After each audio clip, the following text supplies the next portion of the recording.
Ano ba itong NASH? National Anti-Scam Hub. So this is an initiative of our administration, our government, para pag-isahin na yung efforts of government kasi masyadong segmented, masyadong compartmentalized yung pagsugpo at saka yung pag-address natin sa scams.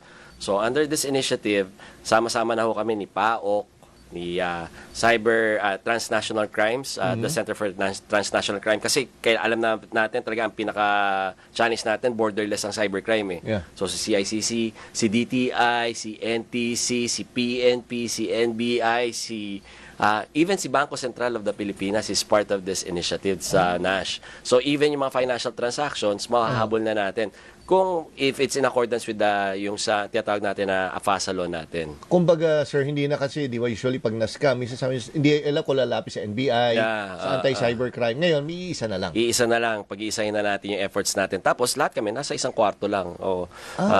Parang kami sa CICC, ang magiging pinaka-contribution namin is to provide the center and provide the system para doon magre-report yung mga kababayan natin. Tapos iti-trickle down natin doon sa mga agency. Tayo yung triaging. Kailan, sir, nag-start to at gaano karami kagad yung nag-ano? Hindi, nagsimula yung talks namin mga bandang January. Pero yung conceptualization nito last year pa. Tapos, now we just signed the MOA sa Office of the Executive Secretary.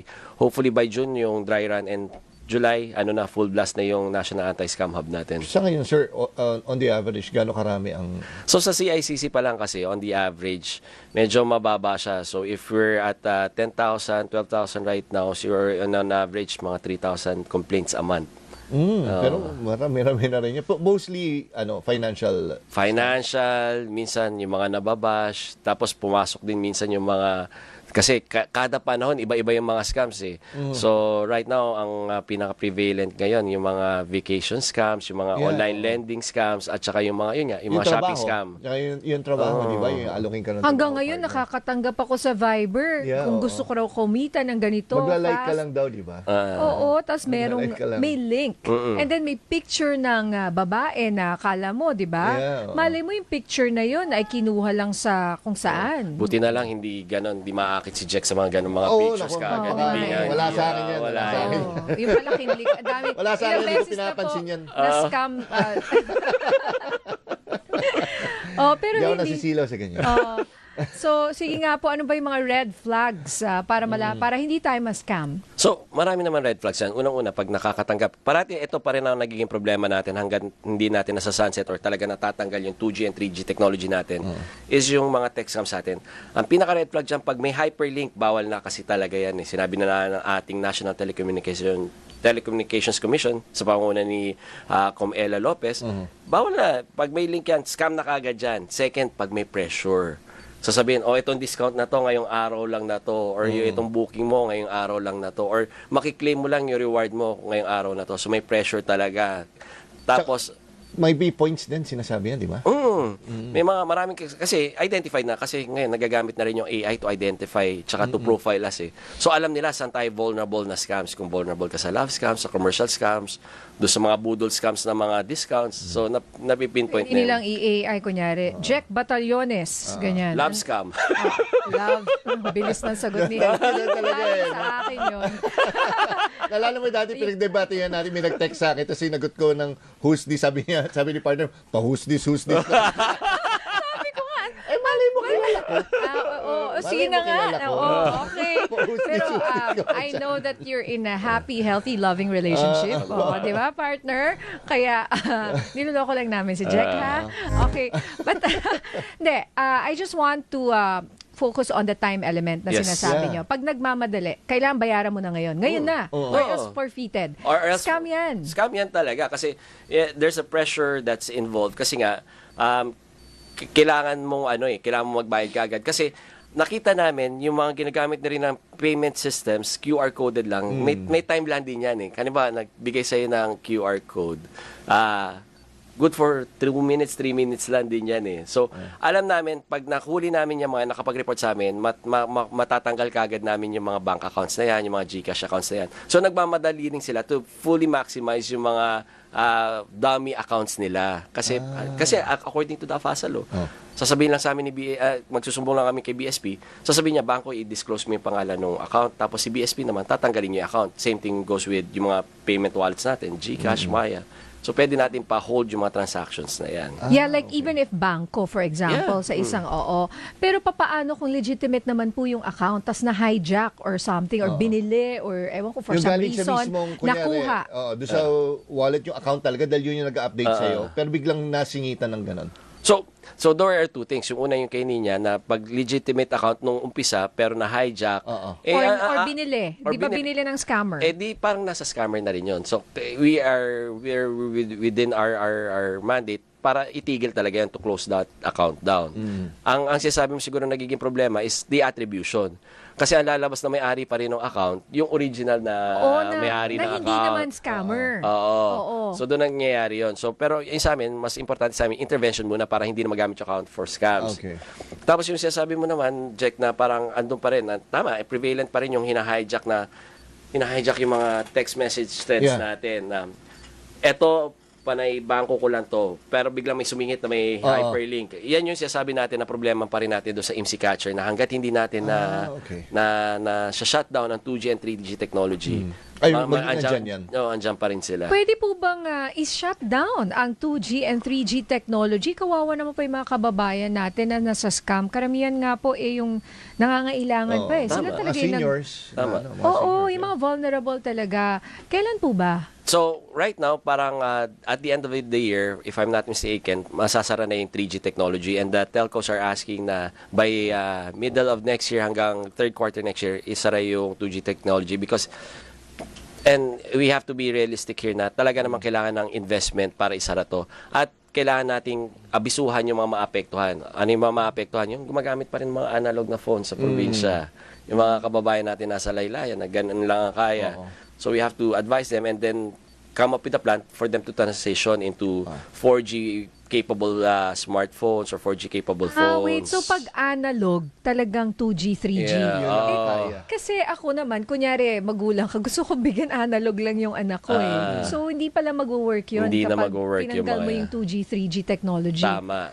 Tapos isa pa maapektuhan yung mga POS systems, yung mga points of contact, yung POS natin, points of service natin, yung mga ginagamitan ng credit card sa Dama yun. So kailangan mag-transition din. So Ano naman ang sa 2G rin sila naglalagay. so pero ganun pa rin. May iba lang na machine or ibang technology. Kailangan lang yung mga machines i-upgrade. Kaya nga, may investment heavy rin kasi yung sa sunset ng mga to. Pero dapat po kasi sa ibang bansa naman Iba na. nakapag-move on na sila, tayo lang. Tayo medyo pag-iwanan talaga. Tingnan mo yung POS nila, na may parang tablet na malalaki na sa ibang bansa. Hindi na yung credit card na swipe size sa atin. Bihira ko na rin makita sa ano yun. Pero Sir Abay, yung yung mga tumatawag na hindi mo alam yung number. Tama ba yun? Sabi na hindi rin daw safe yun eh. Oo, pag hindi mo kilala yung number, dapat hindi mo na kasi yan yung mga ina-advise natin na kailangan ugaliin. Una, maging mapagmatsyag tayo. You have to really at saka mapagduda sa lahat ng tumatawag sa atin. And everything we consume in the internet, nakakalungkot nga, no? Na parang zero trust policy na ini-implement natin sa internet, even the news, even yung mga scams na yan. Then, kailangan maging mapagdamot tayo. You don't give away your information kung hindi mo kilala. Tapos okay lang maging isnab. Doon tayo papasok doon sa pag-ugali na mang-isnab ka na pag hindi mo kakakilala. And fourth is kailangan mag-report tayo. Yan yung 4 na M's na ina-advocate ni CICC. Yun nga, yun. Minsan may matatawag kasi numbers na hindi mo kilala. Yung mga nag-host this. Well, minsan kasi pag hindi mo sinagot, sabi, ba't di mo sinasagot yan? Suplado naman ang dating mo. Di ba mapagalitan ka naman? No, ba't di mo sinasagot yan? Kaya nga, sinabi. So, sasagutin mo naman, baka scam eh. Okay lang maging snob. Diba? Mag-snob. Okay lang mag-snob. Or mag-snob. Hindi naman maging snob. Mag-snob. Okay ba yun? Magkaiba. Yun na. Well, what else? Yung, for example, may tatawag sa akin bangko. And then, so hindi pwedeng tumawag ang bangko. Right now, hindi. Hindi talaga. Diba? unless it is your May account manager. insurance or parang may mga ganon. Hindi, parang ako kasi halimbawa yung bangko ko, meron akong nag-handle ng account ko na account manager Okay, ko. yeah. Yun. Yung O pwede kasi tumawag. special ka eh. Ibig Hindi sabihin, ako meron kang special. may sarili kang account manager talaga. Hindi. Di ba? Ganun yung, Yung mga mga- VIP. Hindi ganun. Walang ganun. Hindi, pero kasi yun lang yung pwedeng tumawag sa'yo. Pero on a personal, sa mga personal phones mo rin tatawag. Pero yung bangko na biglang cold call, hindi pwede yun. Even yung mga mag-o-offer ng mga promos, hindi rin pinapayagan ng bangko na tumawag ka for the promos. Saka hingin yung OTP mo. Minsan, yung credit card, kaya siya may bagong credit card. Yeah. You're entitled. Iba excited. Never pa ako nagka-credit card. Di ba parang pinapahirapan ka ng bangko. Minsan, mahirap, maraming requirements. Pero biglang may tatawag sa'yo, wala nang requirement. Magduda ka na. Kaya nga, minsan, alam mo yun, because of these scams that's going on, even yung mga legitimate na nakikita mo sa mall na nag-offer ng credit card, tapos... Talagang... yung pinagdududa ko. Snap ko rin yun.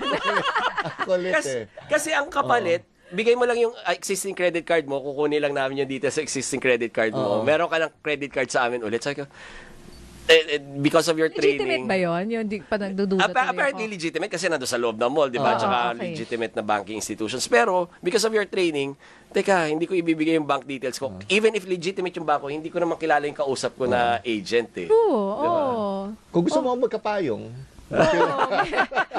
Power Mulan, bank. headphones. Headphones. Meron pa dyan, magsukat ka ng susukatin namin paa mo.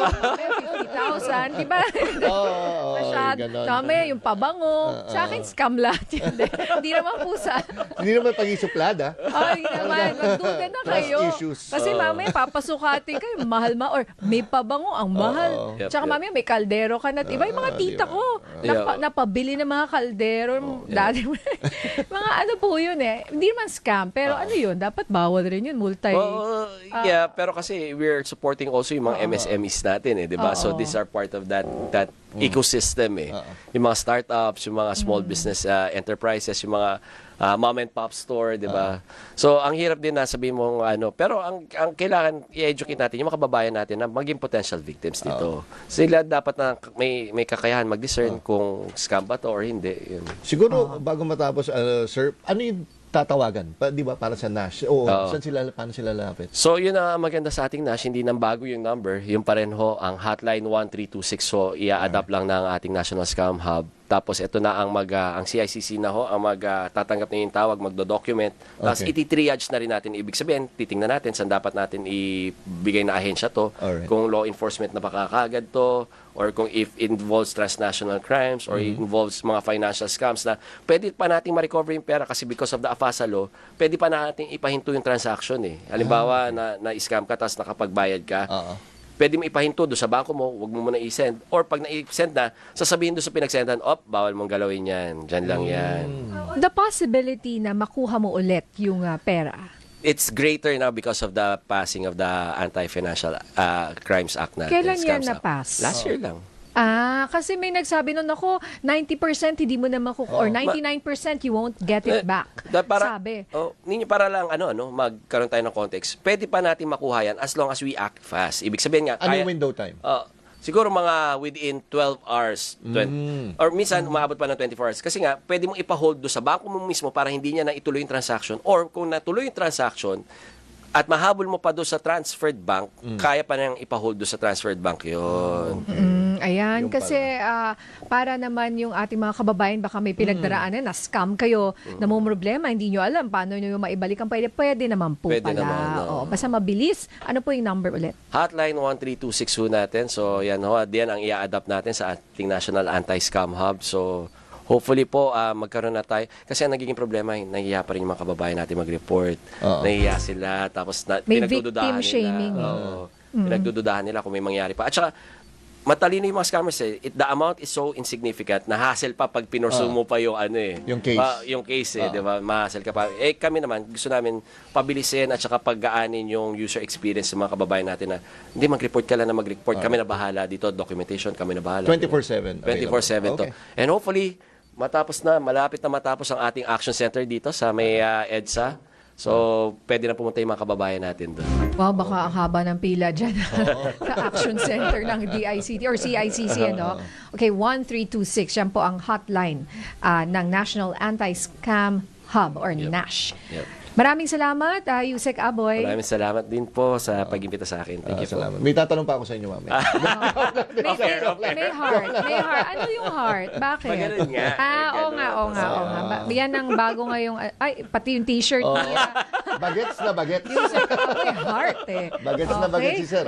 Maraming salamat, Yusek Aboy Paraiso ng Cybercrime Investigation and Coordinating Center, CICC. Mabuhay po kayo. Thank you, sir. Salamat, sir.